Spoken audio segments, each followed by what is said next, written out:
Asianet ಸುವರ್ಣ ನ್ಯೂಸ್ನಲ್ಲಿ big political exclusive ಆದಂತಹ ಸುದ್ದಿ. ಈ ಸುದ್ದಿ ಡಿವಿ ಸದಾನಂದ ಗೌಡ ಅವರಿಗೆ ಸಂಬಂಧಪಟ್ಟಂತಹ ಸುದ್ದಿ. ಡಿವಿ ಸದಾನಂದ ಗೌಡರು ಬಿಜೆಪಿ ತೊರೆದು ಕಾಂಗ್ರೆಸ್ ಅನ್ನ ಸೇರ್ತಾರಾ? ರಾಜ್ಯ ರಾಜಕೀಯದಲ್ಲಿ ಮತ್ತೊಂದು ಮಹತ್ವದ ಬೆಳವಣಿಗೆ ಆಗ್ತಾ ಇದೆ. ಕಾಂಗ್ರೆಸ್ ನಾಯಕರ ಸಂಪರ್ಕದಲ್ಲಿದ್ದಾರಂತೆ ಮಾಜಿ ಸಿಎಂ ಸದಾನಂದ ಗೌಡರು. ಏಷ್ಯಾನೆಟ್ ಸುವರ್ಣ ನ್ಯೂಸ್ನಲ್ಲಿ ಮತ್ತೊಂದು ಬಿಗ್ ಎಕ್ಸ್ಕ್ಲೂಸಿವ್ ಆದಂತಹ ಸುದ್ದಿ.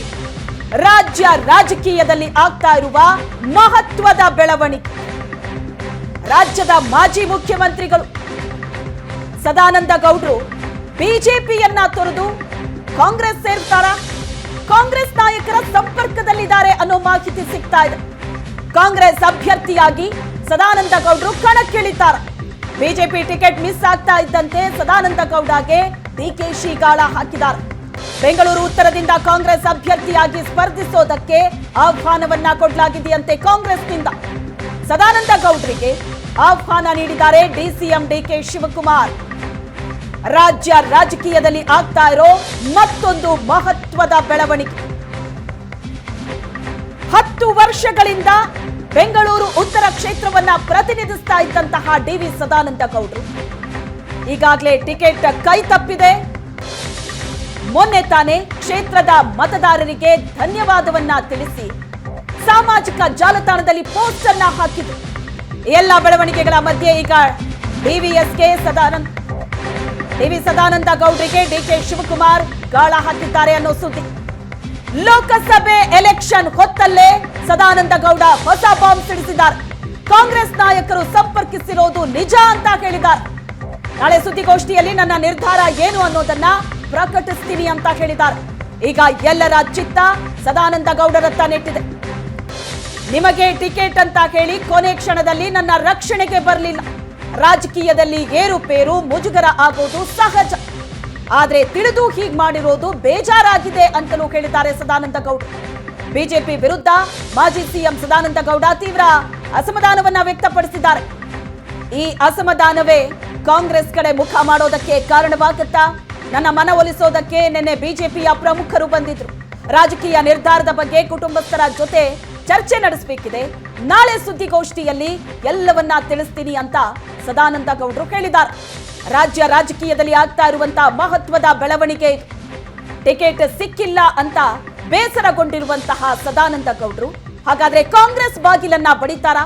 ಕಳೆದ ವಿಧಾನಸಭೆ ಚುನಾವಣೆ ಸಂದರ್ಭದಲ್ಲಿ ಜಗದೀಶ್ ಶೆಟ್ಟರ್ ತೆಗೆದುಕೊಂಡಂತಹ ನಿರ್ಧಾರವನ್ನೇ ಈ ಬಾರಿಯ ಲೋಕಸಭೆ ಚುನಾವಣೆಯಲ್ಲಿ ಸದಾನಂದ ಗೌಡರು ಆ ಹೆಜ್ಜೆಯನ್ನ ಇಡ್ತಾರಾ?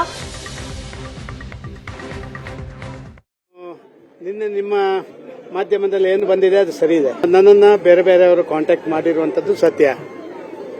ನಮ್ಮ ಪಕ್ಷದ ಪ್ರಮುಖರು ಕೂಡ ನನ್ನಲ್ಲಿ ಬಂದುಕೊಂಡು ನನ್ನ ಜೊತೆ ಸಮಾಲೋಚನೆ ಮಾಡಿರುವಂಥದ್ದು ಕೂಡ ಅಷ್ಟೇ ಸತ್ಯ. ನಿನ್ನೆ ರಾತ್ರಿ ನಮ್ಮ ಪಕ್ಷದ ಒಬ್ಬ ಪ್ರಮುಖ ಪದಾಧಿಕಾರಿಗಳು ನಾಯಕರು ನನ್ನಲ್ಲಿ ಬಂದು ನನ್ನನ್ನು ಸಾಂತ್ವನ ಮಾಡುವಂಥ ಮತ್ತೊಂದು ಪ್ರಯತ್ನಗಳನ್ನು ಅವರು ಮಾಡಿದ್ದು ನಿಜ. ಬೇರೆ ಬೇರೆ ಸಂಗತಿಗಳು ನಡೀತಾ ಇದ್ದಾವೆ. ಇವತ್ತು ನನ್ನ ಜನ್ಮದಿನ.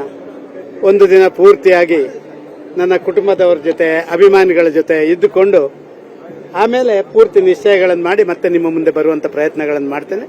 ನಾಳೆ ಎಷ್ಟೊತ್ತಿಗೆ ಅಂತ ನಿಮಗೆ ತಿಳಿಸ್ತೀನಿ.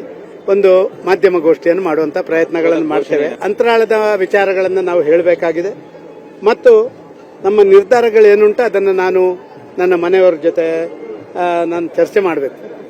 ನನಗೆ ಒಂದು ಕಾನ್ಷಿಯಸ್ನೆಸ್, ಇನ್ನೊಂದು ನನ್ನ ಮನೆಯವರು, ಅವರನ್ನೆಲ್ಲ ಕೇಳಿಕೊಂಡು ನಾನು ನಿಶ್ಚಯ ಮಾಡಬೇಕಾಗಿದೆ. ನಾನು ಚುನಾವಣಾ ರಾಜಕಾರಣದಿಂದ ದೂರ ನಿಲ್ಲಬೇಕು ಅಂತ ಹೇಳುವಂಥವನನ್ನ ಎಳೆದು ತಂದು ನೀವೇ ನಿಲ್ಲಬೇಕು ಅಂತ ರಾಜ್ಯದ ಎಲ್ಲ ಪ್ರಮುಖರು ಹೇಳಿ ಕೊನೆಯ ಹಂತದಲ್ಲಿ ನನ್ನ ರಕ್ಷಣೆಗೆ ಬಾರದೆ ನನಗೆ ಒಂಚೂರು ಮುಜುಗರ ಉಂಟು ಮಾಡುವಂಥ ಕೆಲಸ ಕಾರ್ಯಗಳನ್ನು ಮಾಡಿದ್ದಾರೆ. ಯಾವ ತೀರ್ಮಾನ ತಗೊಳ್ಳಬೇಕು? ಯಾಕಂತ ಹೇಳಿದ್ರೆ ರಾಜಕಾರಣದಲ್ಲಿ ಏರುಪೇರುಗಳು ಮುಜುಗರಗಳು ಇದು ಸ್ವಾಭಾವಿಕ. ಆದರೆ ತಿಳ್ಕೊಂಡು ಸ್ವಾರ್ಥಕ್ಕಾಗಿ ಯಾರನ್ನೋ ಬಲಿ ಕೊಡುವಂಥ ಕೆಲಸ ಕಾರ್ಯಗಳನ್ನು ಮಾಡಿದಾಗ ಮನಸ್ಸಿಗೆ ನೋವಾಗುತ್ತೆ. ಎ ಪಾರ್ಟಿ ವಿತ್ ಡಿಫರೆನ್ಸ್ ಅಂತ ಹೇಳುವಂಥದ್ರಲ್ಲಿ ಏನೂ ಉಳಿದಿಲ್ಲ ಕರ್ನಾಟಕ ರಾಜ್ಯದ ನಮ್ಮ ಪಕ್ಷದಲ್ಲಿ ಅಂತ ಹೇಳುವಂಥದ್ದು ಮನಸ್ಸಿಗೆ.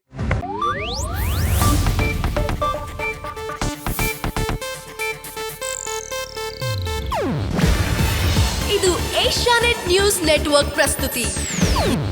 ನೀವು ನೋಡ್ತಿದ್ದೀರಾ ಏಷ್ಯಾನೆಟ್ ಸುವರ್ಣ ನ್ಯೂಸ್.